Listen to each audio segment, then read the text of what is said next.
भक्तों, श्री सत्यनारायण व्रत कथा प्रथम अध्याय। एक समय की बात है, नैसर्ण्य तीर्थ में सैनिक आदि 88,000 ऋषियों ने श्री सूत जी से पूछा, हे प्रभु, इस कलयुग में वेद विद्या रहित मनुष्यों को प्रभु भक्ति किस प्रकार मिल सकती है तथा उसका उद्धार कैसे होगा। हे मुनि श्रेष्ठ, कोई ऐसा तप बताइए जिससे थोड़े समय में ही पुण्य मिले और मनवांछित फल भी मिल जाए। इस प्रकार की कथा सुनने की हम इच्छा रखते हैं। हे वैष्णवों में पूजनीय, आप सभी ने प्राणों के हित की बात पूछी है, इसलिए मैं एक ऐसी श्रेष्ठ व्रत को आप लोगों को बताऊंगा जिसे नारद जी ने श्री नारायण जी से पूछा था और लक्ष्मीपति ने मुनि श्रेष्ठ नारद जी से कहा था। आप सब इसे ध्यान से सुनिए। एक समय की बात है, योगीराज नारद जी दूसरों के हित की इच्छा के लिए अनेकों लोकों में घूमते हुए मृत्युलोक में आ पहुँचे। यहाँ उन्हें अनेक योनि में जन्मे प्राय सभी मनुष्यों को अपने कर्मों द्वारा अनेकों दुखों से पीड़ित देखा। उनका दुख देख नारद जी सोचने लगे कि कैसा यत्न किया जाए जिसके करने से निश्चय रूप से मानव के दुखों का अंत हो जाए। इसी विचार पर मनन करते हुए वह विष्णु लोक में गए। वहां वह देवों के ईर्ष्य भगवान नारायण की स्तुति करने लगे, जिसके हाथों में शंख चक्र गदा और पद थे, गले में वरमाला पहने हुए थे।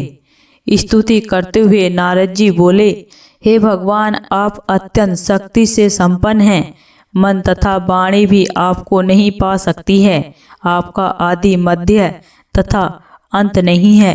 निर्गुण स्वरूप सृष्टि के कारण भक्तों के दुख को दूर करने वाले आपको मेरा नमस्कार है। नारद जी की स्तुति सुन विष्णु भगवान बोले, हे मुनि श्रेष्ठ, आपके मन में क्या बात है?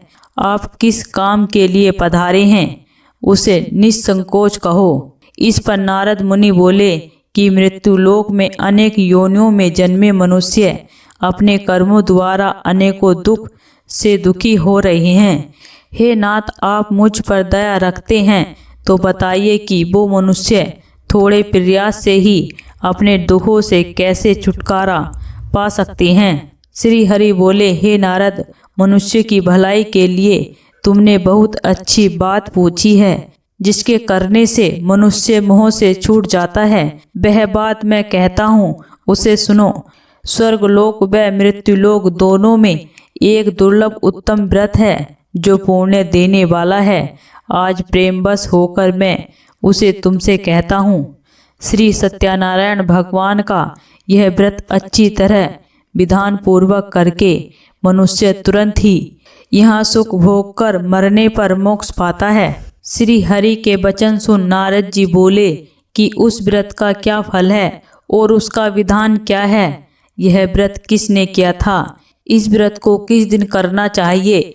सभी कुछ विस्तार से बताइए। नारद की बात सुनकर श्री हरि बोले, दुख व शोक को दूर करने वाला यह व्रत सभी स्थानों पर विजय दिलाने वाला है।